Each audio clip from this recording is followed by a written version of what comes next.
Hi everybody! So as you may or may not know, I currently work as a professional intern for the Walt Disney Company in Florida. I thought it might be helpful if I made a video that kind of explained the application process that I went through and also some of my previous experience in social media prior to me applying for this internship position. My official role title right now with the Walt Disney Company is a social media and communications intern, and I work with the talent acquisition marketing team. So traveling back to 2014, that's kind of when I started my journey with social media. It all started with me applying to be a social media assistant at my university. I went to Austin Peay State University in Clarksville, Tennessee. It's one of the most cheap schools in Tennessee, so that goes to show that you can go to a cheaper school and still land an internship with Disney. So that position really gave me all of the building blocks to be successful with social media. It was an awesome, incredible experience, and I wouldn't trade that for the world. By the time that I graduated, and I graduated in May of 2017, so this year, I had experience with multiple social media scheduling and monitoring platforms. I worked with Hootsuite, HubSpot, and Sprout Social. I had photography experience that spanned a bunch of different areas. I had done professional headshots, styled shoots that ended up in print publications, on billboards, and also on websites. I had tons of experience with scheduling and creating graphics and written messages for all of Austin Peay's official social media platforms. I also had extensive experience with videography for the school, which is something I'm really passionate about. So it really gave me a strong foundation to be very versatile when it comes to marketing. And I think that that's something that I like to emphasize about myself. It's also just part of my personality type, I think. I like to be good in multiple different areas and not just at one thing. So even though that position started out as just being labeled as a social media position, it really grew to also encompass photography and videography. So my first tip for you if you want to apply for Disney internships or really internships anywhere is to start with your school and see what kind of opportunities your university is offering, because my position at the university was a paid position. It was a student worker position. So even though I could only work 20 hours a week, I was still getting paid and I could really work my schedule around my classes. I did do all online classes, but I could kind of work it around the course load that I had at the time. So yes, make sure that you check and see if your school has any student worker positions, any awesome internship positions, because I was in that position at my school for 2.5 years. So I was in it for a while. I started in my sophomore year and I was in it all the way up until I graduated and a few weeks after I graduated. So that was very critical, I think, in my journey with social media and also just gaining experience prior to graduation. I also interned at my school's Office of Alumni Relations, and my internship in the Office of Alumni Relations was very similar to my student worker position. I was doing video and social content, and I did that for 1 semester. So once I really started thinking about what I was going to do after I graduated, I compiled all of my work into a Wix website. Rest in peace, Wix. I recently broke ties with Wix because it's expensive, but I compiled all of that into a nice looking Wix website, and that's what I started using when I started to apply for jobs and apply for different internships. And I applied for the internship position that I got with Disney, I think on December 19th. It was like somewhere in the area, like December 19th through December 23rd-ish of 2016. It was like right before Christmas. I applied. I knew that I probably wouldn't hear back for a while since it was right at Christmas time. I also had never applied for anything with Disney. I'm not a Disney College Program alum, which I think is also that, I'll get to that in a minute. That was also something I was kind of nervous about when I was applying for internships. So I didn't really know how any of it worked. I didn't know how the dashboard worked. I didn't know what the different statuses meant on the dashboard. So when I applied, I didn't hear back for a month. And after a month, I received a phone screen, and that's when I went from in submission to in progress. I know I'm like a member of the Facebook group where everybody is, discussing internships and, talking about where they're at in the process. So I was a member of that like right when I applied, and I think it kind of made me more nervous because everyone hears back at a different point. You know, some people were getting multiple phone screens, some people were hearing back really quick about phone screens, but mine took a month. So if you can be in submission for a month and still move to in progress. I am proof of that. So on January 19th, I still remember I was like in the movie theater watching The Founder, and after it was over, I checked my email and I saw that I had received a phone screen and I moved to in progress. So the following week is when I had my phone screen. I had my phone screen with an awesome recruiter who I still talk to now. She is really great. The interview was very conversational, which I think probably also comes down to the recruiter that you have the phone screen with. But she made me feel really comfortable, and we just talked about my experience and why I liked social media. And after that phone screen was over with, I felt really confident about it. But like I said, I also think that that's partially due to how she conducted the phone screen. She like made me really comfortable, so conversational, was really casual, but also was able to kind of show my stuff a little bit and tell her all about the different experiences that I've had with social media. So after I had that phone screen, it took 2 days for me to hear back. So I had the phone screen on a Wednesday and I heard back the following Friday. And that is when I learned that I went to, I guess, the second round of interviews, and that was gonna be a Blue Jeans interview with the leader that I have now. So Blue Jeans is kind of like Skype.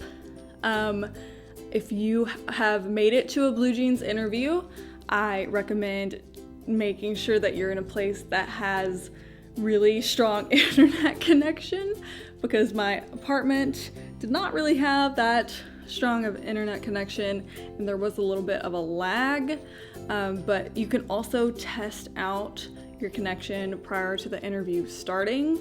It just hooks you up with like some random person who will tell you if you are good or not.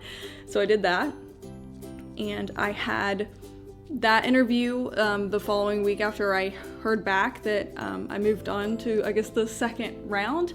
And that was also a very conversational interview. I think I felt really comfortable in that interview as well. And after that interview is when I moved to interview stage. So at that point, it was like at the very end of January. So I started this whole process in the middle of December, like December 19th-ish, and I finally went to interview stage kind of towards the end of January. So with that being said, just exercise patience. I know it is so hard to be patient, especially when you have the dashboard and you can check your progress. I was like refreshing it a million times a day, and I wish that I didn't do that because I was doing it too much, I was doing it too much. And also being in one of those Facebook groups, I was like always checking the Facebook group too. And I think it's great to be supportive of each other and, build those connections and talk about everything and discuss everything and connect with people who are going through the same thing. But at the same time, it also makes you more nervous too. I think especially when people are receiving, phone screens or interviews and you're not. But it all comes down to the fact that everything moves at a different pace for different people, so you shouldn't let that bother you. After I had my second interview with my current leader, I didn't hear back for about a week and a half. And after that week and a half was over, I received an invite to do a panel interview. So a panel interview is a little bit different because it's not with one person, it's with multiple people. So I had 3 interviews in total, the panel interview being the last interview. And this was also conducted via Blue Jeans, and it was with 4 cast members from the area that I work in now. So what that was like was they all had like 2 or 3 questions prepared for me, and they just kind of went around and asked me the questions, and those were much more, I think, like situational questions and had a lot more to do with my experience, like very specific targeted questions about my experience and how I would handle certain things. And I would really suggest, because I mean, obviously you can't know what you're going to be asked in a panel interview, but research interview questions and make a document and type out your answers to them, like just to kind of get your brain flowing on how you would answer certain questions. Because even if a question doesn't seem hard, you may not know how to answer it in the moment.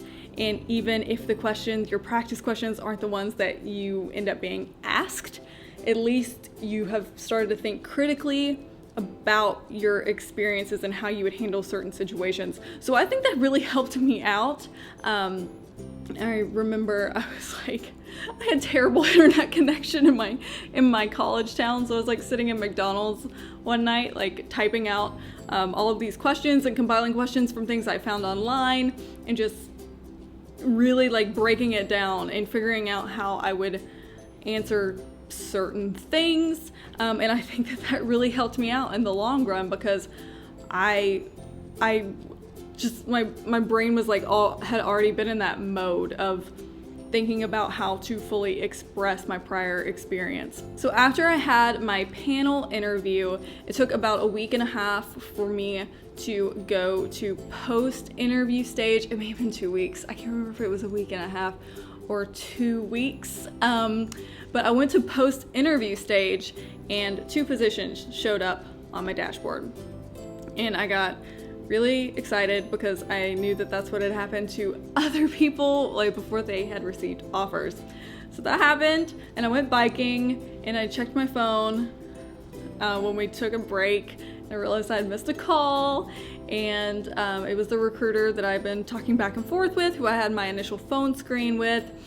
And I gave her a call back, and she asked me a few follow-up questions, and then she told me that I had received an offer for the social media and communications internship position.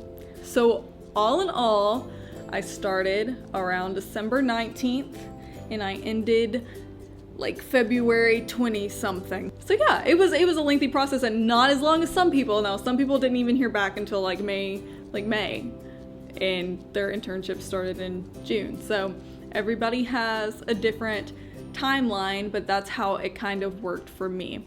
Now, certain things that I had questions about during the whole process that I feel like I can kind of give advice on now. First of all, when I applied for this, I didn't use a cover letter.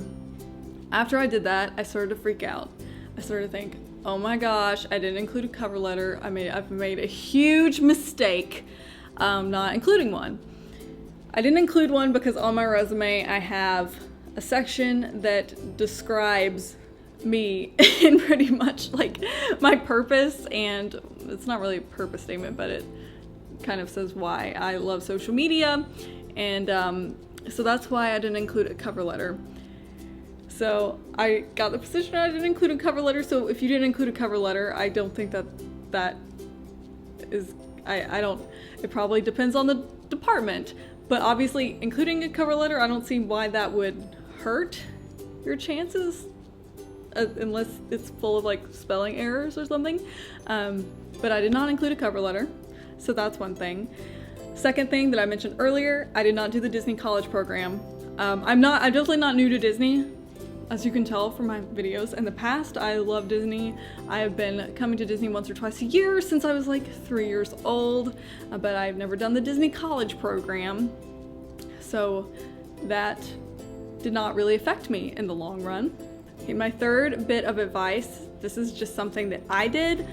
Always send thank you emails and make sure that they're personal and can also lead to more conversation. So I always try to offer something more, you know, if they need to know like more from me, if they need to see more examples of my work, I always offer to send that, because you know, you can't tell them everything in a phone screen or interview. You may forget something. So I always want to follow up with them and see if they need anything else from me. I know when I first did my phone screen, my portfolio only included my photography and my videography work. This is partially because this was before I even took my portfolio development course that is required at my school. So I asked the recruiter if it would be helpful if I had my social media work in my portfolio, and she said yes. So I created a whole entire social media section of my website. My next tip, and I already mentioned this a little bit, is just to be very knowledgeable about your own experience. Make sure that you know how to describe what you can do. And I feel like I'm very awkward when it comes to talking in real life, but I just practice it, and I'm so passionate about social media that I could talk about it for ages and ages. So I think that also helped me out. One thing about my portfolio is that I also made sure to include side projects, like my short films and stuff that I care about. Also, in addition to social media, I'm also really passionate about film. And I also think that I mentioned that in my original phone screen that I had. So that is a little bit about a lot of it. This video is very long, about my application process with Disney professional internships, and also a little bit about my experience prior to landing this internship. If you have any questions, you can feel free to ask me in the comments. If you would like, I've got to do my self-promotion. You can totally subscribe to our YouTube channel, and you can hit the bell to receive notifications when we post new videos, because we have been doing a lot of Disney vlogs, and I also like to do DIYs, and I'm probably going to talk some more about this internship as it progresses throughout the month. So thank you guys so much for watching. I will talk to you later. Bye.